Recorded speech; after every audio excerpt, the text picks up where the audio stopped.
साबका प्रधानमंत्री इंदिरा गांधी की उनकी 102वीं जयंती के मौके पर जिला कांग्रेस कमेटी उधमपुर आसिया श्रद्धांजलि भेंट की गई।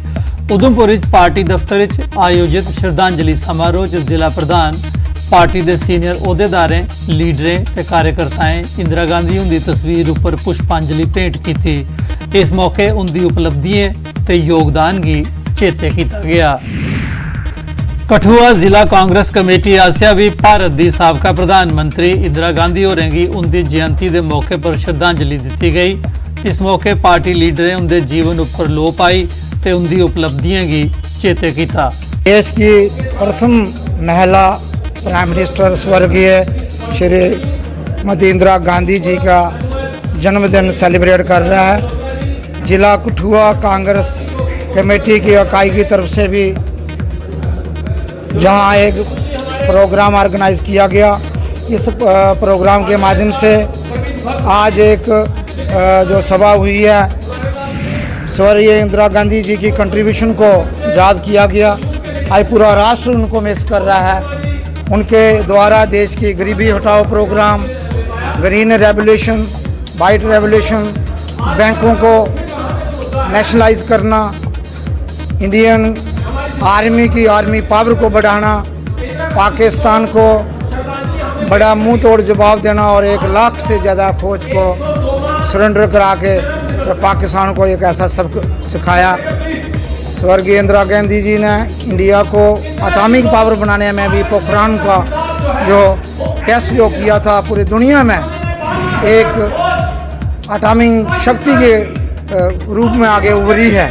और मैं ये कहना चाहूँगा कि राष्ट्र आज स्वर्गीय इंदिरा गांधी जी को बड़ी इज्जत से, बड़े मान से, सम्मान से देख रहा है और पूरे राष्ट्र के सभी पॉलिटिकल क्लास को स्वर्गीय इंदिरा गांधी जी के दिखाए हुए मार्ग पर चलना चाहिए। रजौरी जिला कांग्रेस कमेटी आसिया इंदिरा गांधी उनकी 102वीं जयंती के मौके पर रजौरी जिला अस्पताल गरीब मरीजों च फल वंडे गए।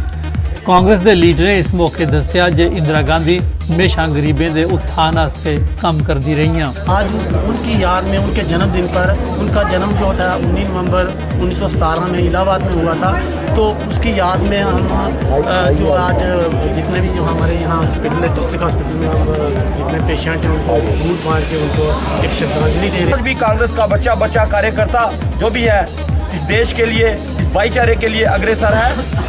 उन्हीं की खुशी में आज हॉस्पिटल में ये फल बांटा गया।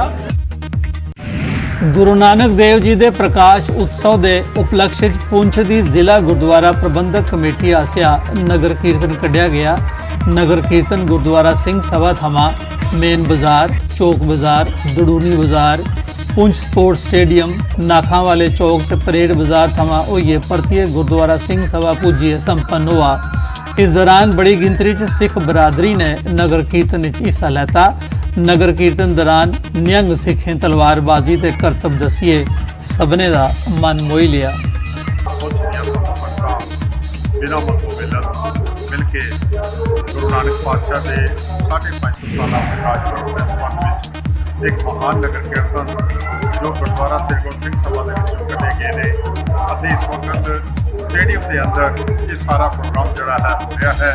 इतने साढ़े नियंग दल के जो बच्चे ने वो अपने ट्रैडिशनल शस्त्रों की प्रदर्शनी करेंगे और वो करतब जोड़े ने संगतां के सामने रखेंगे।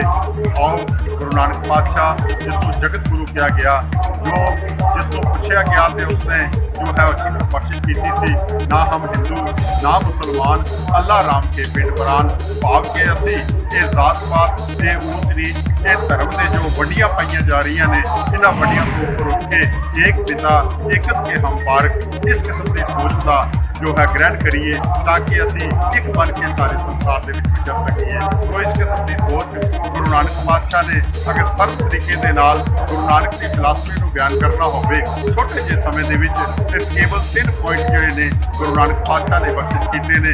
किरत करने, वंड छकना ते नाम जपना, earn your livelihood by fair means, share it with the needy people, recite the name of almighty God. तो इस किस्म की सोच देने वाला गुरु नानक पातशाह ओदा जो है प्रकाश पर्व आज सारे ही बिना मसलों मिलत सारे मिलके बड़े ही जोश अप्रोच के नाल मना रहे हैं। होली 550 years of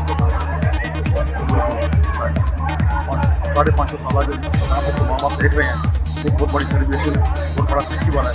तो सभी धर्मों के लोग इसमें शामिल हुए हैं और यहाँ भी हम स्टेडियम में खड़े हैं।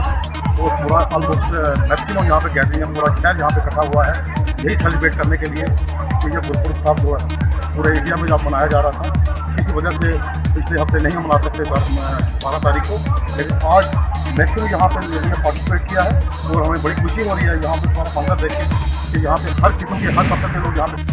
पुंछ च भी भैरव अष्टमी धार्मिक श्रद्धा ते उल्लास कन्नै मनाई गई। नगर शाह बाहर पुंछ मेंढर जरनैली सड़क पर स्थित प्राचीन भैरव मंदिर च समारोह आयोजित किया गया। इस च बड़ी गिनतरी च श्रद्धालुएं भैरव देव दे दर्शन किए ते पूजा अर्चना की। श्रद्धालुएं इस मौके लाए गए दे भंडारे च प्रसाद भी ग्रहण किया।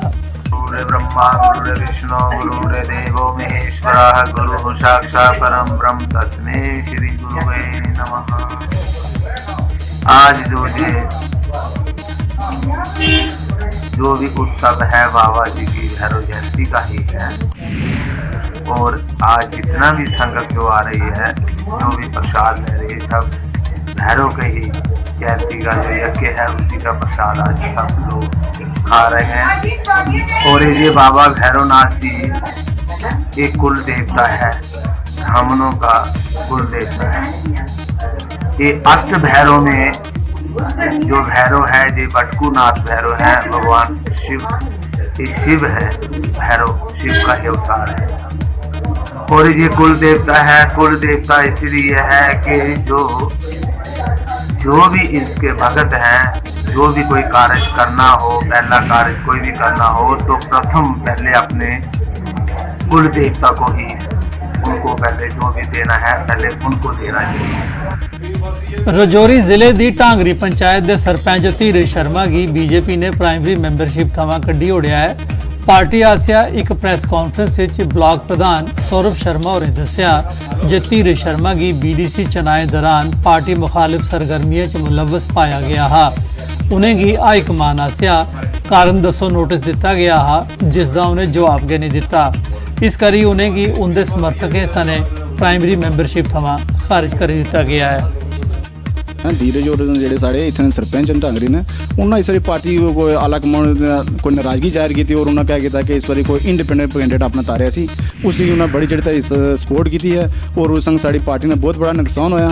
ਔਰ ਇਸ ਗੱਲ ਪਾਰਟੀ ਨੇ ਆਲਾ ਕਮਾਂਡ ਹੈ ਜਿਹੜੀ ਉਹਨਾਂ ਨੇ ਸਾਰਿਆਂ ਨਾਲ ਡਿਸਕਸ ਕਰੀ ਤਾਂ ਉਹਨਾਂ ਆਖਿਆ ਕਿ ਇਸੀ 10 ਸਾਲ ਵਾਸਤੇ ਪਾਰਟੀ ਨੂੰ ਨਿਲੰਬਿਤ ਕੀਤਾ ਜਾਏ। ਅਗਰ ਉਸ ਤੋਂ ਬਾਅਦ ਇਹ ਮੂੜੀ ਦਾ ਸਾਡੇ ਨਾਲ ਅਗਰ ਮੈਂਬਰਸ਼ਿਪ ਲੈਸਨ बीजेपी ने तो उस वास्ते भी आज से पहले सोच विचार कर सकते, फिर उस तो बाद इन्हें नहीं एंट्री हो सकनी है। देखो जी, पार्टी आला कमान ने जो फैसला लिया बिल्कुल सही फैसला। ये मतलब नहीं होना कि अपने कैंडिडेट की छोड़ी था अपनी को पर्सनल किसी चीज़ ने कारण कुछ ऐसे NC सपोर्टेड कैंडिडेट ने अंदर खाने मदद करी तो अपने कैंडिडेट ये रहा। तो इस वास्ते पार्टी ने आला कमान ने जो भी फैसला लिया बिल्कुल उस फैसले में संतुष्ट हाँ। 10 साल वास्ते उन्होंने निलंबन तय होया। सख्त कदम जरूर होने चाहिए। अगर कोई अपनी पार्टी ने खिलाफ होई क्या दूसरे नहीं मदद करना है, अपने बेनीफिट वास्ते पर्सनल और हर जगह सोचना है कि भाई वन मैन आर्मी सिस्टम जोड़ा है वो मेरे हिसाब नाल नहीं चलना चाहिए है।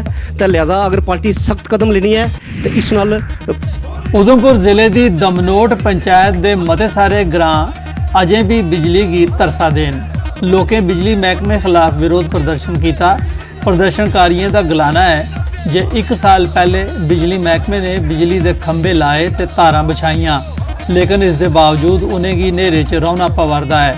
उनके बच्चों की दिए की लोई च पढ़ाई करनी पवा दी है।